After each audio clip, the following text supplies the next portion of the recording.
인생의 오르막길을 한참 올라 이제는 저물어가는 노을을 바라보는 시간입니다. 우리는 삶을 진지하게 대할 의무를 지고 태어난 것처럼 살아왔습니다. 성실해야 하고 책임져야 하고 늘 무언가를 쟁취해야만 하는 것처럼 말이지요. 하지만 문득 고요한 순간에 깨닫게 됩니다. 지나치게 진지했던 태도가 오히려 우리를 짓눌러 왔던 것은 아닐까 하고요.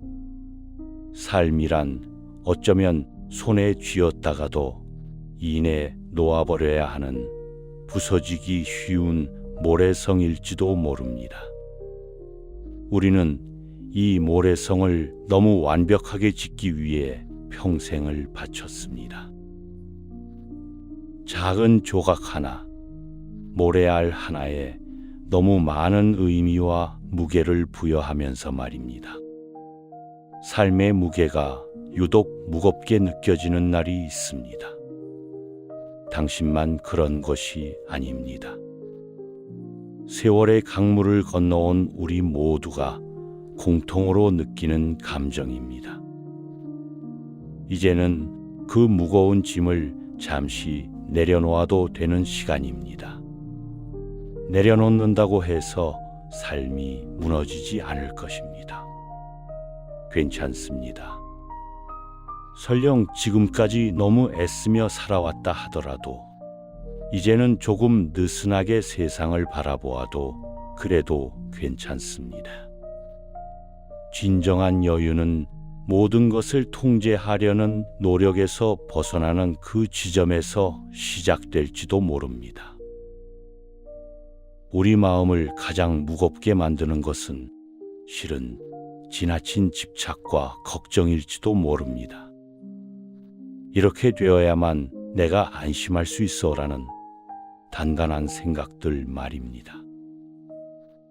우리는 아직 오지 않은 미래를 미리 걱정하느라 지금 이 순간의 평화를 무수히 놓쳐왔습니다. 걱정은 종종 해결해야 할 문제가 아니라 우리가 마음속에서 스스로 만들어낸 그림자에 불과할지도 모릅니다. 제가 50을 훌쩍 넘겼을 때의 일입니다. 제 노년의 안정을 위한 마지막 기회라 생각하며 모든 정성을 쏟아부었던 중요한 일이 있었습니다. 저는 매일 밤 잠자리에 들기 전 혹시나 발생할 수 있는 모든 변수를 미리 걱정하고 해결책을 강구하느라 밤을 지새웠습니다. 그러나 저의 노력으로 바꿀 수 없는 세상의 갑작스러운 변화로 그 일은 보류되었습니다. 저는 깊은 불안과 집착 속에서 헤매었습니다. 그 일이 마치 제 존재의 가치를 결정하는 전부인 양 느껴졌습니다. 그러던 어느 날 새벽, 옥상에서 동이 트는 것을 멍하니 바라보았습니다. 세상은 제가 그토록 괴로워하든 말든 저를 위해 멈추어 주지 않았습니다. 그 순간 아주 조용한 깨달음이 찾아왔습니다. 나는 이미 최선을 다했다. 내가 그 일에 부여했던 과도한 의미와 집착이 나를 묶어두고 있었다는 것을 깨달았습니다. 걱정과 집착을 내려놓으니 놀랍게도 그 일이 더 이상 저를 지배하지 못했습니다. 최선을 다했다면 이제는 결과가 강물처럼 흘러가는 대로 두어도 괜찮습니다. 이러한 집착과 걱정의 깊은 뿌리에는 결국 욕망이라는 것이 자리하고 있을지도 모릅니다. 더 갖고 싶고, 더 이루고 싶고, 더 인정받고 싶다는 끝없는 갈망 말입니다. 우리는 평생 동안 결핍에 대한 감각에 시달려 왔습니다. 이것이 없으면 안 될 것 같다는 착각 속에서 말입니다. 쇼펜하우어는 인간의 불행에 대해 통찰하며 이렇게 말했습니다. 인간은 욕망을 멈추지 않으면 불행하다. 우리가 불행하다고 느끼는 순간들은 대부분 내가 원하는 것과 지금의 현실 사이의 간극에서 발생하고는 합니다. 이 욕구가 이 생의 후반부에서 우리를 쉴 새 없이 몰아붙이는 채찍이 되고 있지는 않은지 돌아볼 필요가 있습니다. 우리의 마음은 마치 바닥이 뚫린 그릇과 같습니다. 아무리 많은 것을 채워 넣어도 욕망이 멈추지 않으면 만족이라는 물은 한 방울도 담을 수 없습니다. 모든 것을 다 가질 수는 없습니다. 이것은 삶의 순리이며 이 순리를 인정하는 것에서부터 평화는 시작됩니다.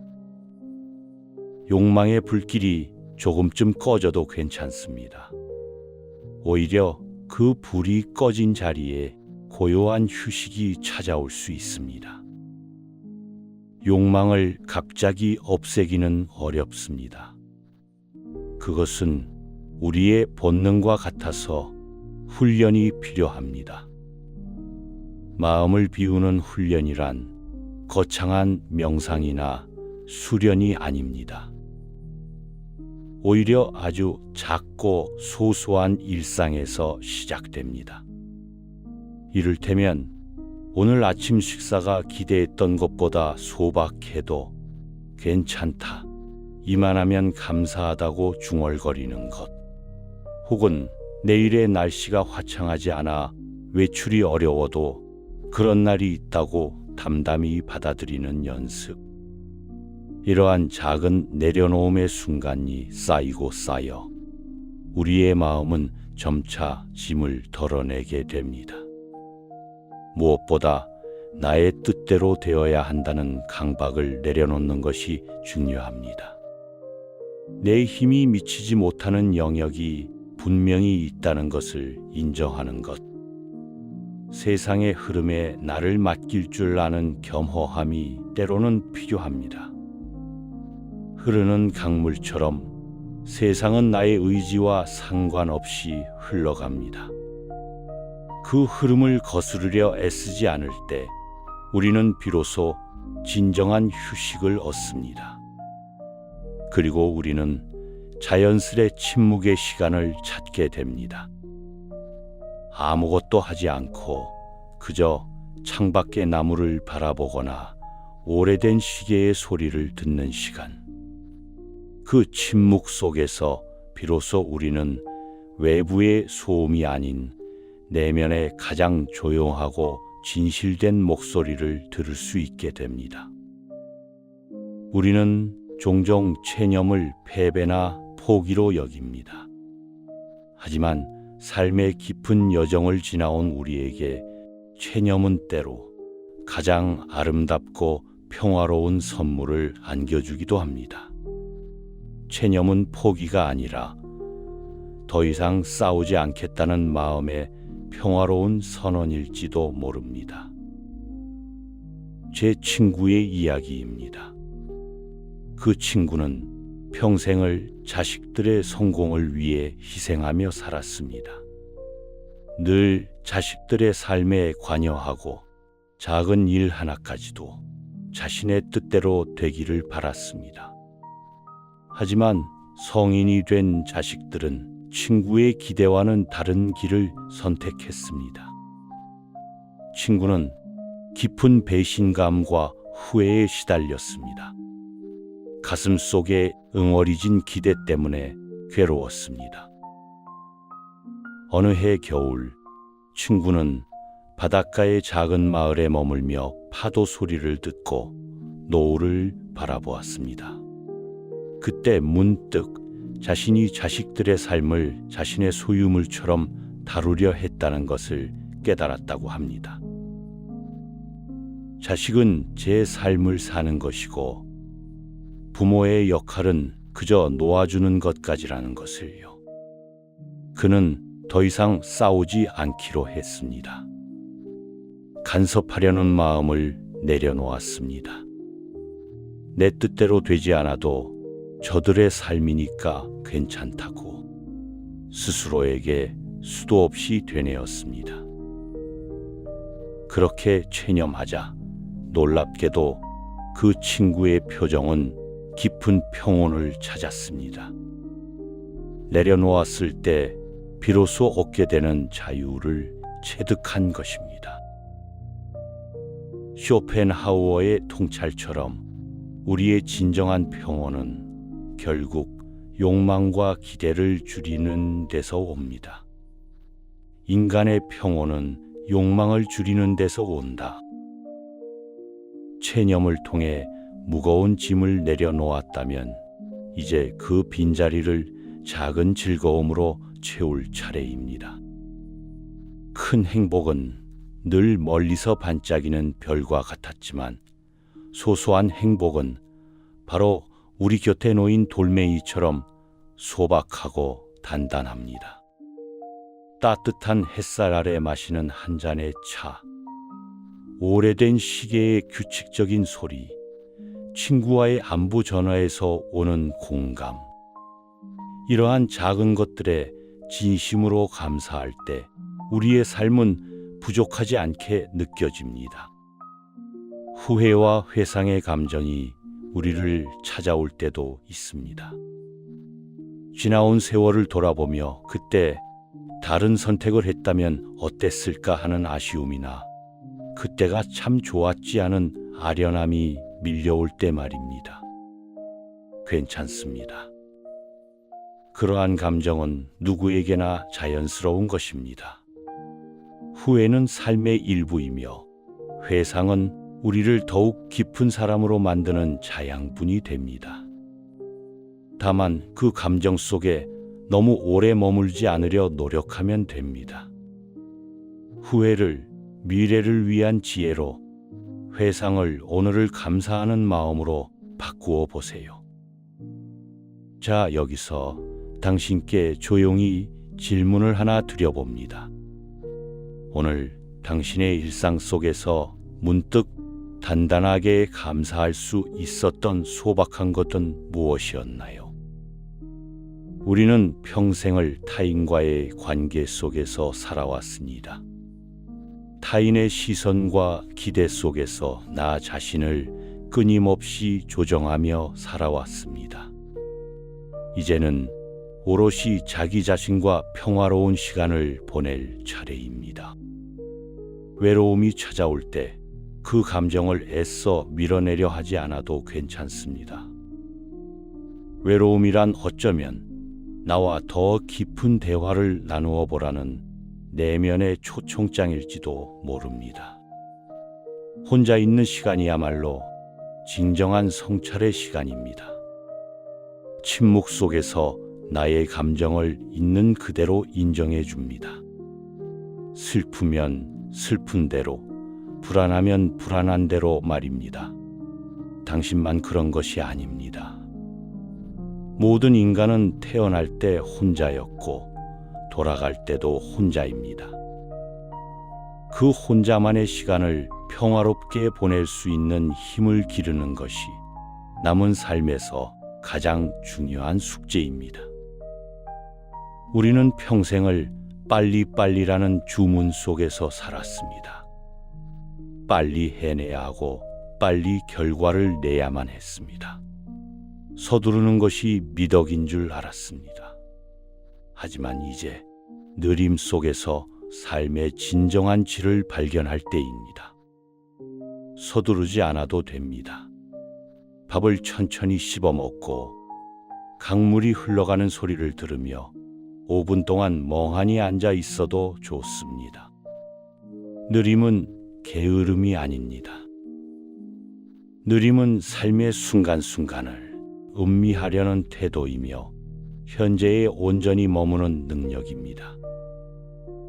우리가 서두를 때 우리의 마음은 늘 다음에 해야 할 일에 가 있습니다. 그러다 보니 지금 이 순간의 아름다움과 소중함을 놓치게 됩니다. 느리게 걷는다는 것은 그 길가에 오래된 나무가 서 있는 모습의 웅장함과 세월의 흔적을 알아볼 여유를 갖는 것입니다. 우리는 너무 많은 것을 소유하려 했지만 결국 우리에게 가장 큰 만족을 주는 것은 시간의 풍요로움, 즉 여유 있는 시간입니다. 시간을 쫓지 않고 시간이 흘러가는 것을 그저 지켜볼 수 있는 내적 여유. 그것이 바로 긴 인생의 여정 끝에 우리 스스로에게 선물할 수 있는 가장 고귀한 선물입니다. 이제는 시간을 아끼는 삶이 아니라 시간을 깊이 있게 쓰는 삶을 선택할 때입니다. 이러한 내적 여유는 갑자기 찾아오지 않습니다. 그것은 마치 오래된 돌담처럼 작은 습관들이 쌓여 단단하게 만들어집니다. 매일 아침 눈을 떴을 때 오늘 하루도 평온하기를 이라고 조용히 기도하는 작은 습관. 하루를 마무리하며 감사했던 일 3가지를 떠올려 보는 습관. 누군가를 비난하거나 판단하기 전에 그럴 수도 있지라고 한 번 더 멈추어 서는 습관. 이러한 작은 습관들이 우리의 마음 속에 조금씩 평온을 쌓아 올리고 단단한 뿌리를 내리게 할 것입니다. 인생의 후반부는 채움이 아니라 비움에 집중하는 시간입니다. 불필요한 생각과 감정, 타인에 대한 기대, 그리고 지나친 집착을 비워낼 때 우리는 비로소 가볍게 날아오를 수 있습니다. 괜찮습니다. 완벽하지 않아도 됩니다. 어제의 후회에 갇히지 않아도 됩니다. 당신이 살아온 그 모든 세월은 이미 충분히 아름답고 값진 것이었습니다. 당신만 그런 것이 아닙니다. 우리는 모두 불완전한 존재이며 그 불완전함 속에서 서로를 위로하며 살아가고 있습니다. 이제 스스로에게 관대해질 시간입니다. 부디 평안하시기 바랍니다.